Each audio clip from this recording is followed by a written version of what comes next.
Today's podcast is brought to you by Gamefly.com. Sign up for a free premium 30-day trial and get one game out at a time. This is just for the Nerd Cave viewers. Yes. Nobody else is getting this code. Nobody. So, all you got to do is go over to www.gameflyoffer.com/nerdcave and grab you one of them free Visya games. Now, I'm getting Crash Bandicoot in the mail. It should be here tomorrow. I am excited. I would be too. I get to play Crash. Now, most people will be like, oh, let's start at Crash 1. No. Crash 2 is where I'm starting. Then I'm going to go 3, and then I'm going to torture myself by playing 1. Because one is the most basic of them. It's the basic white girl of the group. It's true. So we're going to go 2, 3, 1. I'm not going to try to platinum. There's no way in the world I'm going to platinum. But it'll be fun to play. It would be fun because I am going to play it. And the other thing that's coming out this week, so good. Uncharted: The Lost Legacy. And you can get all of that over on Gamefly.com. So go check that out. Now, I am Zach Dykes. This is the Nerd Cave Podcast, and this is episode 220. I'm joined along with the bearded sultan himself, Robbie Ross. Don't you love that? I do. The bearded sultan. You used to hate it so much. When it's there, it's there. It's a compliment. I'm not saying it's I even not. put a sultan hat on you in the last Let's Play that we did, the Star Wall. I appreciate it. I did. I put a little sultan hat for like a few frames. It works. Yeah. And I also put a backing track to when y'all were singing "Don't Go Breaking My Heart." Look good in the background. So there it is. Go check it out. We put out Let's Plays each and every week. And you can go over to Patreon and get it early. Just How like early? this. You can get it a day early. A day early. Day early. Now the podcast, you can get it 4 days early.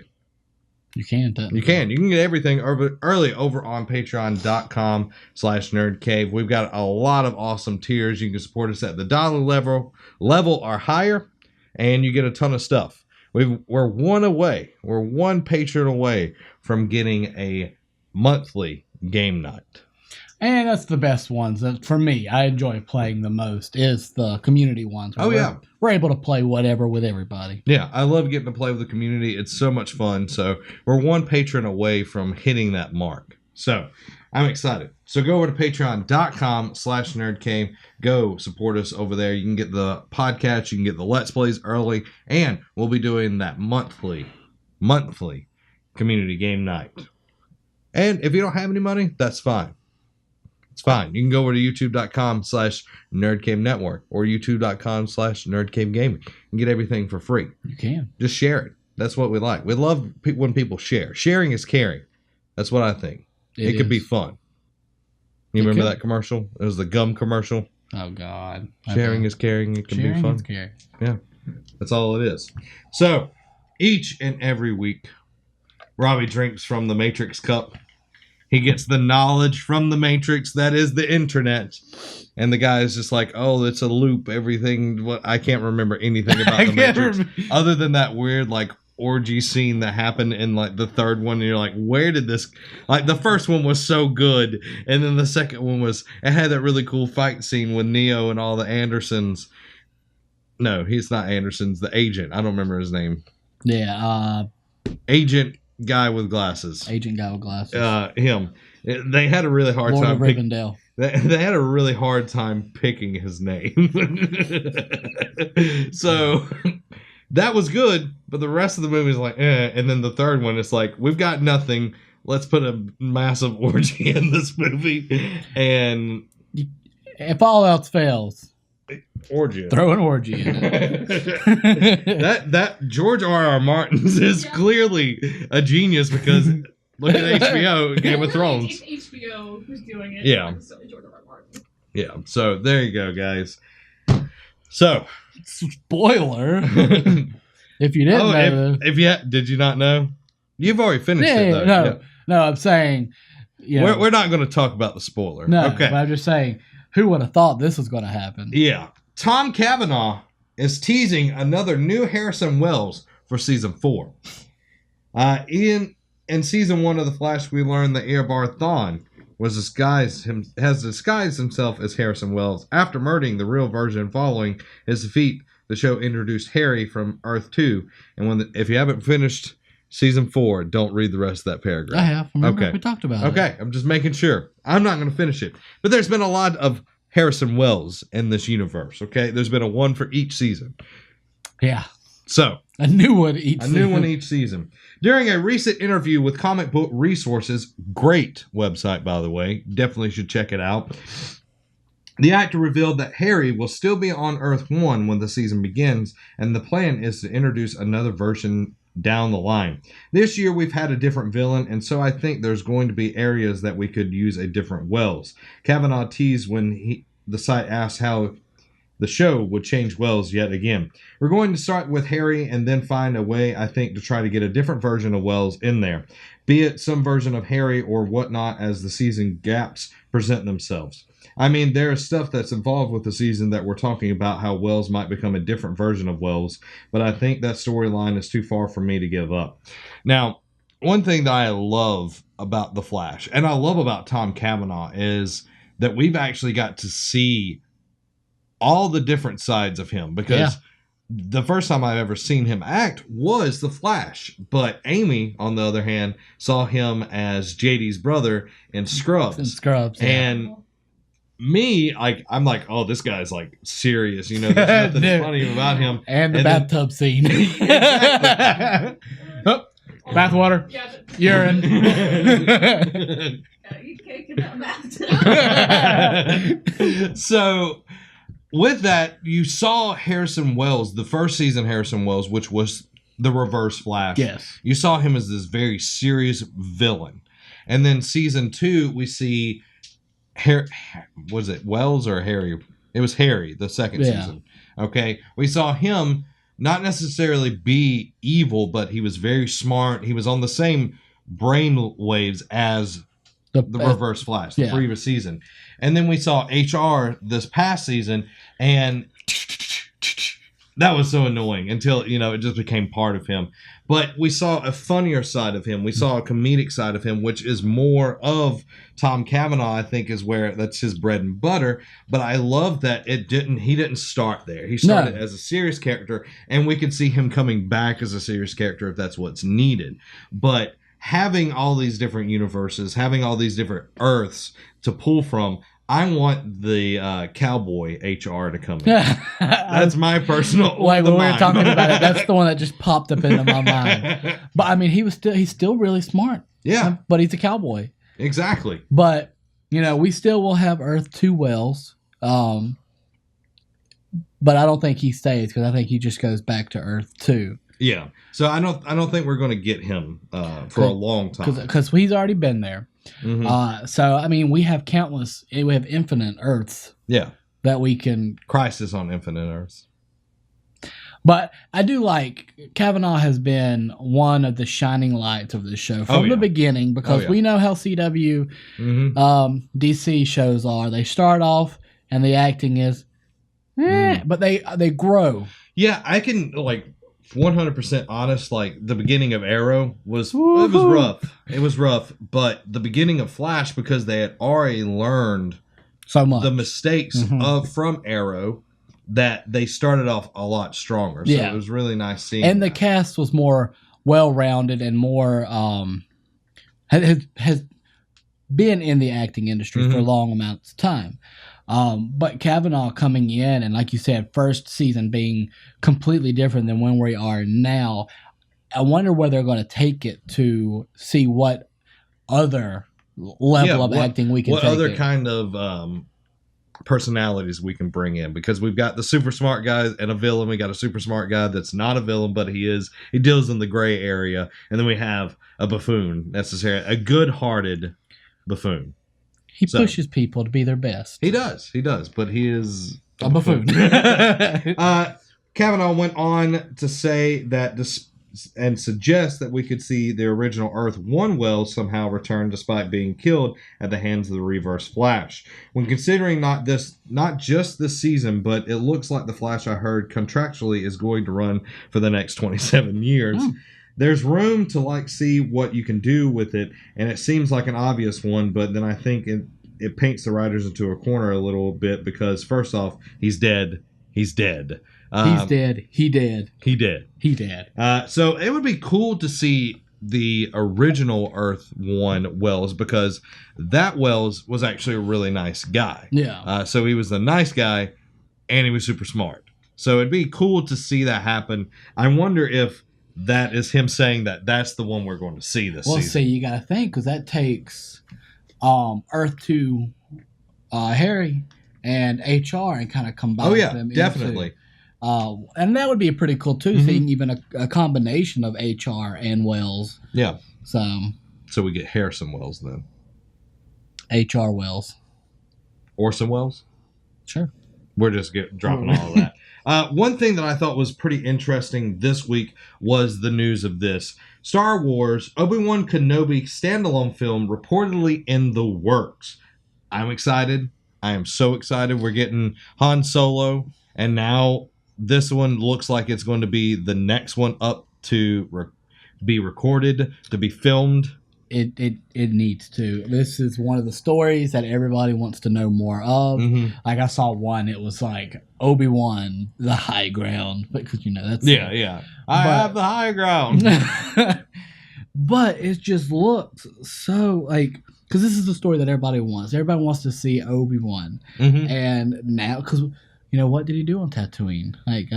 Unless you read the books, you don't know. You don't know. So getting into it, there has been no word from Ewan McGregor that he will return for the role. He needs to. A standalone Obi-Wan Kenobi Star Wars film is reportedly in the works, and a possible director is supposedly in early talks for the project. Sources have told The Hollywood Reporter that Obi-Wan film project currently has no script or stars attached to it, but Billy Elliot, director Stephen Daldry is reportedly in early talks to helm the film. If he signed on, according to THR, The Hollywood Reporter, he would oversee the development and scripting of the film. THR's report mentions that Lucasfilm is continuing to reportedly look into developing Yoda and Boba Fett films. That's awesome to hear as well. Among other spin-off Star Wars entries, the talks for Daldry's involvement are at the early stages, according to THR. And then last year, Ewan McGregor talked about who he played Obi-Wan, of course. Yes. Expressed his interest in filming this film, being in it, being a part of it. So, if they don't get Ewan McGregor, they're missing a big opportunity. Huge opportunity, because that is everybody's Obi, because he did such a great job with taking over the role, young Obi-Wan from Alec Guinness. I would love to see that transition into Sir Alec Guinness. Yeah. Okay? Because, I feel like, in a way, he helped save those movies, because Anakin's acting. What do you mean, the mannequin y'all? I think he gets more flack than deserved, but he deserves. But a lot of it was probably poor writing. Oh yeah, the writing was awful. Writing in those movies was but it's still he was the gem of that show for me, because I loved watching Ewan McGregor, and he's been great in everything that I've seen him in. Moulin Rouge, wonderful. Beauty and the I was Beast. gonna say Beauty and the Beast. I was going for a pull. Y'all were just pulling stuff that's just easy. Moulin Rouge. He was great in Mulan. Beauty and the Beast was the first movie that he'd been asked to sing in since Moulin Rouge. And he has a great voice. He has a very nice voice. Yes, he does.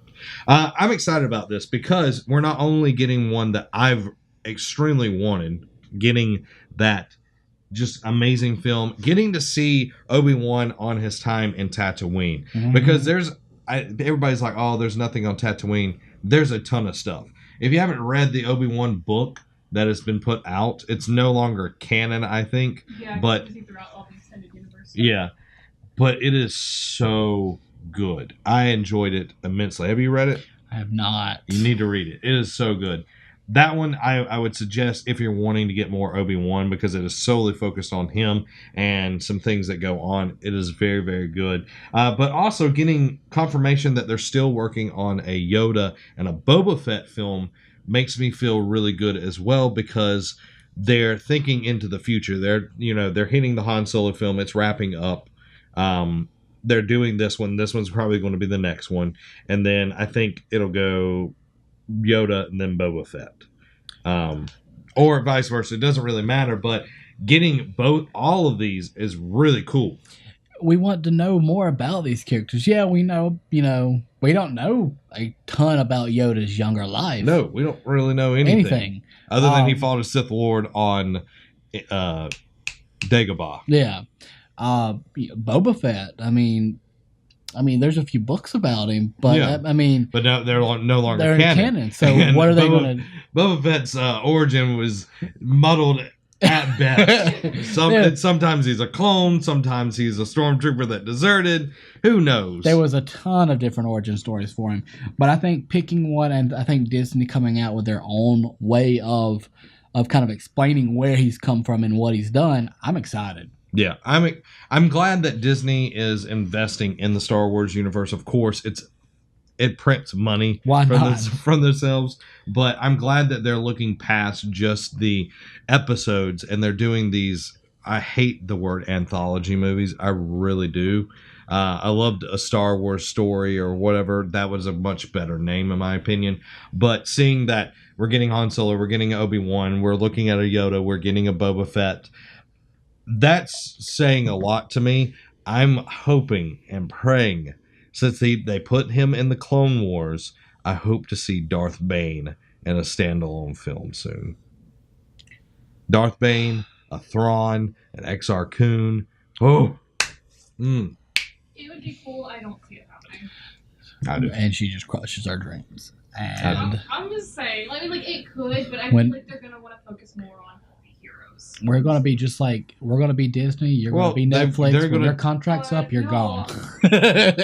But they're doing Boba Fett. He's a villain that's though. Fair. That's fair. But Boba Fett's definitely like he's a fan favorite for sure. He's a fan favorite. Another reason why, actually, a few days ago when I saw the Obi-Wan announcement, I thought it was people trolling because people have been wanting an Obi-Wan movie since the dawn time, essentially. But now it's like the only thing with Darth Bane is, unless you further your knowledge in the Star Wars universe of the Force, you're not going to exactly know. Yeah. Like it's not I think it's a good thing though.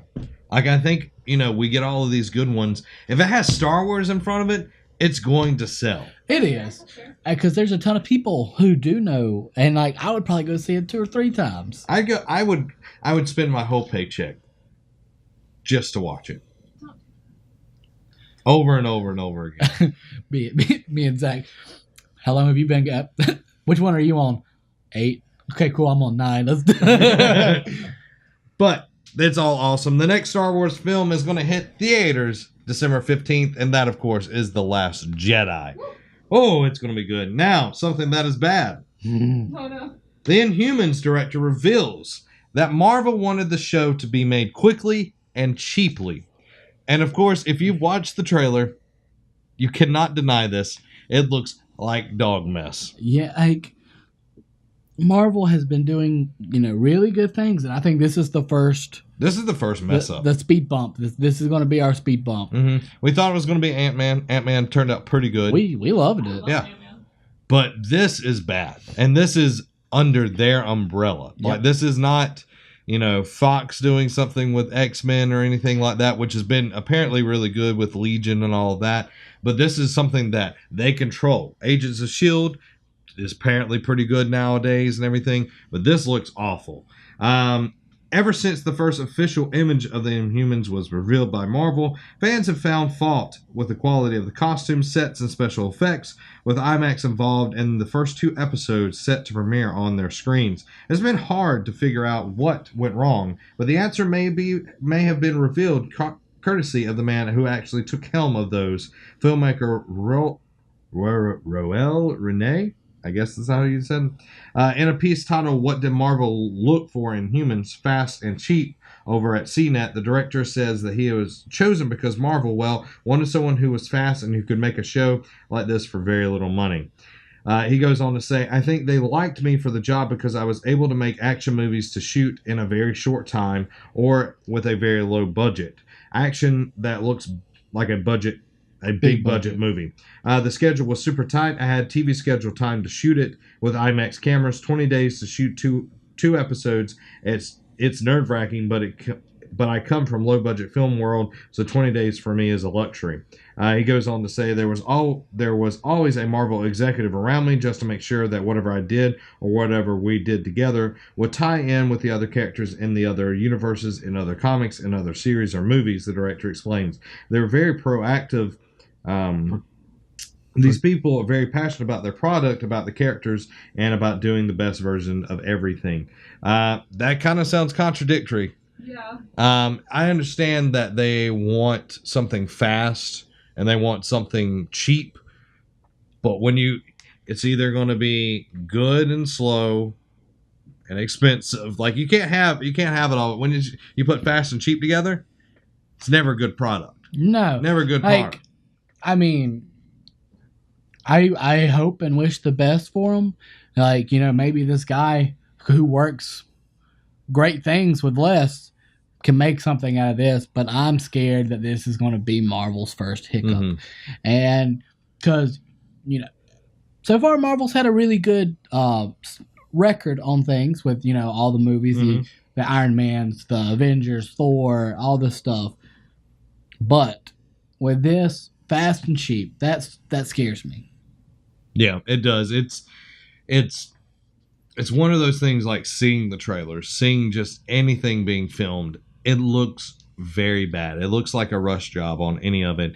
And I'm afraid of what is going to come out of this. Yeah. And it's just not looking good to me. I'm hoping, but I'm not going to watch it. I'm definitely not going to watch it. It doesn't impress me. They have the guy that plays Ramsay Bolton, which is a great choice for a villain. He did an amazing job on Game of Thrones, but he's going to carry over his villainous from Game of Thrones. Like people who hate him in that still going to hate him in this. I think that's a good way to use that, but I don't think that's going to be a saving grace. And I think the dog is going to be the only thing that makes anybody care about that show. Yeah. If you enjoyed that, go ahead and hit that subscribe button. If you want gaming content, you can go over to Nerd Cave Gaming right there. If you want to support us, you can check out Patreon right there. If you want more videos, check them out right here. Go ahead, pick one of them. I wonder which one you're going to do. If you're going to be cool, you'd pick any of them. All 4 of them. You'd be awesome.